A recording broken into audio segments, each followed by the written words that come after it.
Saudara-saudari yang dikasihi Tuhan Yesus Kristus, selamat bertemu kembali di dalam program Arus Hayat Voice.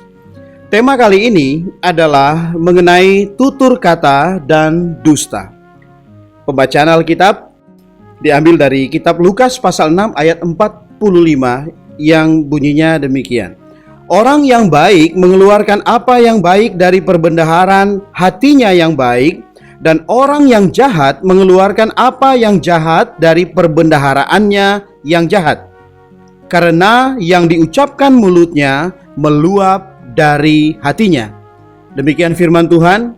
Saudara-saudari yang dikasihi Tuhan, tutur kata manusia adalah bagian yang sangat besar dan sangat penting di dalam kehidupan manusia.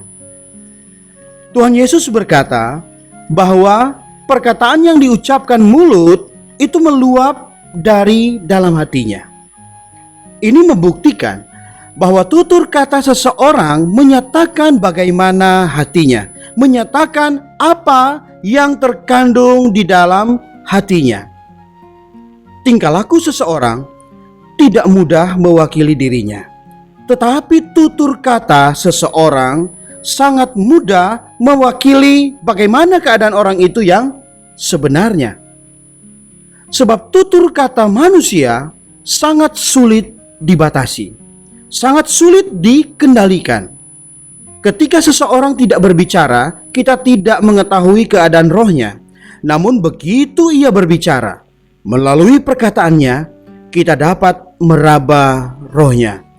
Kita bisa mengetahui bagaimana kondisinya di hadapan Allah. Oleh sebab itu, setelah kita percaya Tuhan, haruslah kita dari semula belajar bagaimana bertutur kata. Kita harus sangat hati-hati di dalam bertutur kata. Kita harus benar-benar memperhatikannya. Di dalam dunia ini, dusta lebih populer daripada perkara manapun. Berapa banyak orang yang berada di bawah kuasa iblis, sebanyak itu pula pendusta-pendustanya di dunia ini. Iblis memerlukan dusta untuk membangun kerajaannya dan menggulingkan pekerjaan Allah. Setiap orang yang dilahirkan oleh iblis pandai berdusta dan pandai melakukan pendustaan. Karena itu, ketika seseorang diselamatkan Allah, menjadi umat Allah, pelajaran pertama yang harus ia pelajari di hadapan Allah ialah menanggulangi tutur katanya.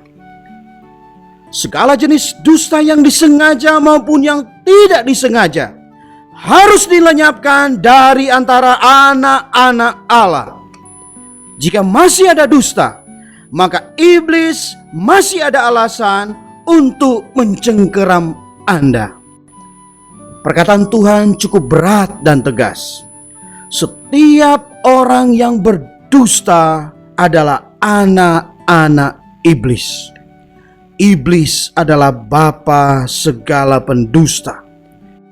Karena itu, setelah percaya, kita harus bertekad untuk membereskan dusta kita sendiri. Kita harus belajar bertutur kata dengan tepat. Apakah dusta itu? Dusta itu adalah bercabang lidah.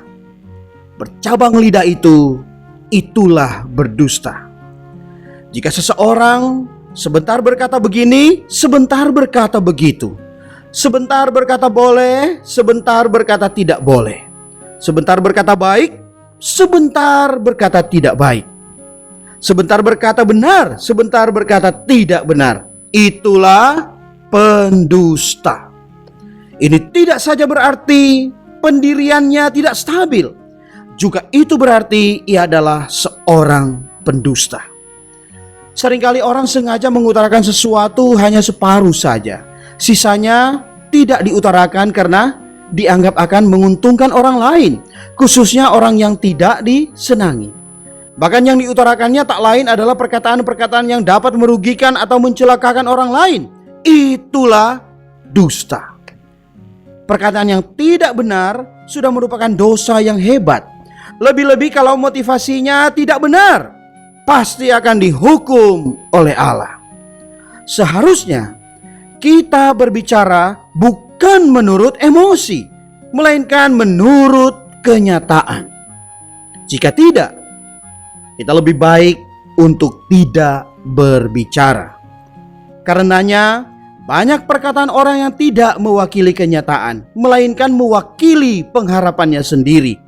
Bukan bagaimana faktanya, tetapi bagaimana keinginan hatinya atau yang diharapkannya belaka. Ada lagi sejenis dusta yang umum. Dusta ini pun umum di kalangan gereja, yaitu membesar-besarkan perkataan. Begitu melalui mulut seseorang perkataan itu segera memuai. Angka bilangannya selalu bertambah. Inilah yang disebut membesar-besarkan perkataan.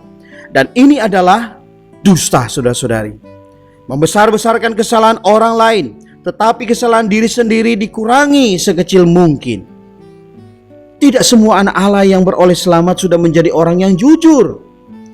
Ini merupakan penyakit yang umum dari orang Kristen. Dosa yang paling gelap, juga yang paling lazim adalah dusta. Banyak orang menyepelekannya. Setiap orang di dalam dunia pernah menjadi pengikut iblis, maka setiap orang pandai berdusta. Karenanya kita harus senantiasa menanggulangi dusta ini di hadapan Allah. Bila terdapat dusta atau roh dusta, kita harus mempunyai perasaan dan segera untuk menanggulanginya. Jika tidak, begitu kita tidak waspada, kita akan berdusta dan mengucapkan perkataan-perkataan yang tidak tepat. Ada dua kesulitan yang akan terjadi jika tutur kata kita ada penyakitnya. Yang pertama, di dalam gereja akan timbul banyak kematian rohani, sehingga orang Kristen tidak dapat bersatu satu dengan yang lain. Kedua, Allah tidak dapat memilihnya menjadi minister firman. Fungsinya akan terhenti. Mungkin ia bisa menafsirkan Alkitab, menguraikan kebenaran, berkhotbah dan berpidato, tetapi ia tidak dapat menjadi minister firman Allah. Setiap minister firman Allah haruslah orang yang jujur di dalam bertutur kata.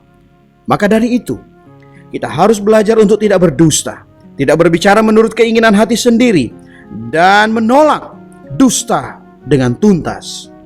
Tutur kata kita harus objektif, tidak subjektif. Kalau semua anak Allah demikian, pasti akan menempuh suatu jalan yang lurus di dalam hidup gereja. Mari kita berdoa. Tuhan Yesus, Engkaulah Bapa kami, Sang benar, yang telah melahir ulangkan kami. Karena itu Tuhan, kami mau memperhatikan sifat-Mu yang penuh kebenaran itu di dalam setiap perkataan kami. Kami mau belajar untuk tidak mengucapkan perkataan dusta. Tuhan Yesus, berilah kami perasaan yang peka, agar kami tidak sampai berdusta, agar kami dapat menjadi minister-minister-Mu hari ini. Amin. Demikianlah firman Tuhan. Sampai bertemu di kesempatan berikutnya. Kasih karunia-Nya menyertai kita semua.